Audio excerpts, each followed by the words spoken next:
के सभी पत्रकार भाइयों का धन्यवाद है, सभी को राम राम है कि और आज के जो जमुनानगर के मुद्दे हैं, यहाँ पे हम घूमे हैं, यहाँ पे देखा है तो बहुत सी फसल मर गई है। अब भी पानी जो है दोबारा से आ गया और पानी भी चल रहा है गिरने का,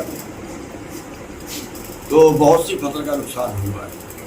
और हमारे जो मुख्यमंत्री जी हैं उन्होंने केवल 15,000 रुपये मुआवजे की अभी तक बात की है, और वो भी उन खेतों में है जहाँ पे दोबारा धान ना लगे।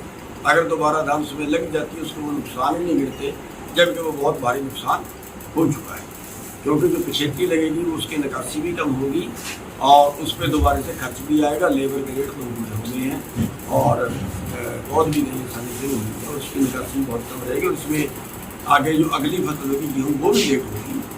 तो इसलिए हम जो मांग कर रहे हैं वो ये है कि जहाँ पे दोबारा ना लगे उसका 40,000 रुपये का नुकसान देना चाहिए मुआवजा, और जहाँ पे दोबारा लग जाती है वहाँ का 15,000 रुपये कर देना चाहिए। और जो गन्ना है, गन्ने का मुआवजे की अभी तक कोई जिक्र नहीं आया है, क्योंकि गन्ना जो है 1 एकड़ से 1.5 लाख रुपये का हो जाता है, तो 1 लाख रुपये गन्ने का मुआवजा जो है वो मिलना चाहिए।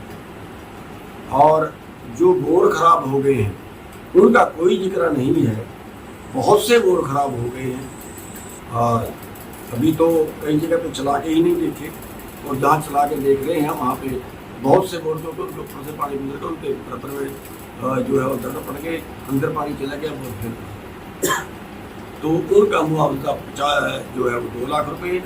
और जहाँ पे बोर टूट गए, मोटर भी बीच में फंस गई, जहाँ पे ना मोटर निकली, ना डिलीवरी निकली, ना केबल निकली, बोर भी गया, उसका मुआवजा 3 लाख।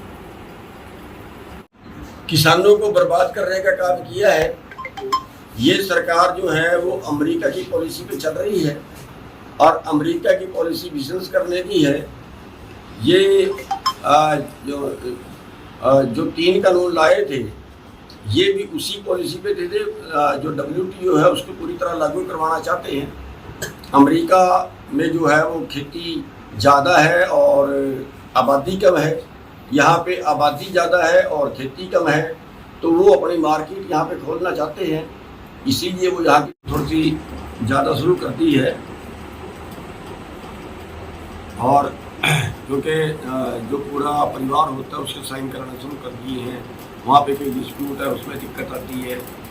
और एक जो ब्याज है, पूरा जो कर्जा है, उस कर्जे को स्थगित कर देना चाहिए 1 साल के लिए, और उस 1 साल का ब्याज जो फ्री होना चाहिए। और एक जो अभी ये सिक्योरिटी बढ़वा रहे हैं, सिक्योरिटी ट्यूबवेल, उसमें इन्होंने शर्त रख दी है कि उसमें 3 स्टार मोटर चाहिए। 2 शर्तें रख दी हैं, एक 3 स्टार चाहिए और एक उसी कंपनी की चाहिए।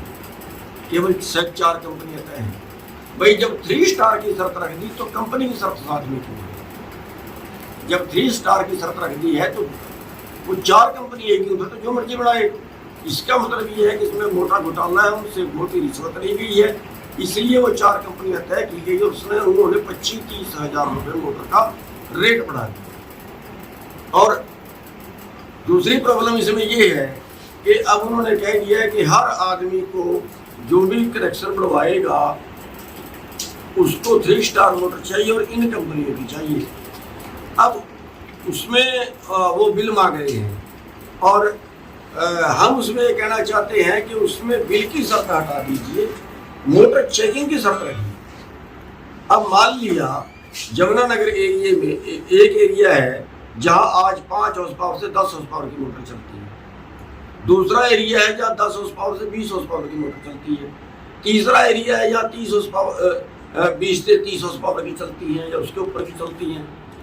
तो अब जैसा पानी गहरा जाता है वैसा कनेक्शन बढ़वाना पड़ता है।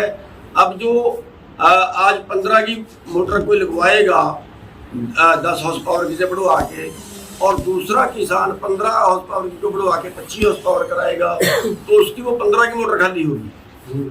उसकी 15 की मोटर, वो पुरानी मोटर, वो कोई दूसरा किसान खरीद लेगा। तो लेकिन इन्होंने बिल की शर्त लगा दी। जब बिल की शर्त लगी तो उस किसान को जो है बिल बनवाने के लिए दुकान पे जाना पड़ेगा, और दुकान पे एक बिल का 15,000 रुपये खर्चा आता है। जो काम नहीं किए तो इतने महानालायक हम इनको कह सकते हैं कि जो बरसाती नदियों के अंदर से माइनिंग करते थे और वहाँ से सिल्ट निकलती थी, वहाँ से रेत बजरी निकालते थे और उनकी गहराई बढ़ जाती। इसके आगे भी आई है, फतेहाबाद में गया था, वहाँ अभी भी 4-4 फुट पानी है। यहाँ ज़्यादा प्रभावित है, बहुत ज़्यादा, बहुत बुरा हाल है।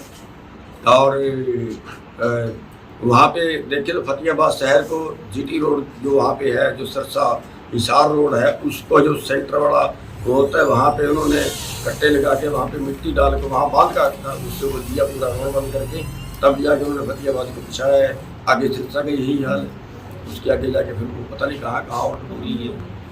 और ये तो बिल्कुल अकल के अंधे हैं। आज तक बजट जो है वो बाहर लोगों ने कोई बजट खर्च नहीं किया। वहाँ पे आप जाके देखोगे, आप जाके ये कहोगे यार ये किस बेवकूफ ने कर दिया। और भाई साहब 40 आरक्षण तो सरकार देती है, आरक्षण का नतीजा नहीं है, आरक्षण का नतीजा नहीं है, ये नलकी है। वहाँ पे 40 भैंसे पिछले साल और 4 बच्चे पिछले साल वहाँ की दलदल में धंस के मर गए। किसी को क्लेम दिया इन्होंने। वहाँ पे 21 लाख रुपए का ठेका है कि अभी उसको नीचे से सफाई का 21 लाख हर साल देते हैं और उसको कोई सफाई नहीं करता। आगे उसका वो मिट्टी बेच रहे हैं 2500 रुपए डंपर, अभी बेच रहे हैं। अब तो पानी आ गया, 2500 रुपए डंपर और 2500 रुपए डंपर दोनों तरफ उन्होंने उसके फिर गहरे खदान बना दिए। जब वो गहरे खदान बना दिए वहाँ पे दलदल बन गई। दलदल 40 भैंसे थोड़ी नहीं होती, जिसकी मरी होगी वो जानता है। 4 बच्चे साथ 700-800 फुट में था, 700-800 फुट चौड़ा और अब वो 30 फुट चौड़ा है। खेती कौन करता है उसमें? किसानों की जमीन है।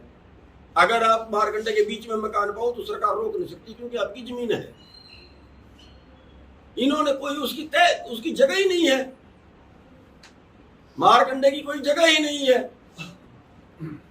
नदी है जहाँ बरसाती? कह रहा हूं भाई है, वो बहरी है। नहीं, बरसाती नदी थोड़ी रहेगी जी वो बरसाती नदी। 30 फुट कब्जा किसका उसके? जमीन है, वो भी 30 फुट भी, वो भी किसानों की जमीन है। मेरे हाथ में दे दे, मैं सारी नदियों का पानी रोक सकता हूं, बस पैसा दे दे सरकार। मेरी बात को मानती जाए सरकार, सारी बरसाती नदियों का पानी रोक सकता हूं, या मेरी सलाह ले ले कहीं बुला। आप अभी पढ़ाई है जी कि अफसर काम नहीं कर, पैसा आता है उनके पास, काम नहीं कर। अगर आप जाके चीका में देखो ना जी, तो ये करता है कि इन पे मुकदमा दर्ज होना चाहिए। क्यों नहीं होना चाहिए इतने नालायक अधिकारियों पे?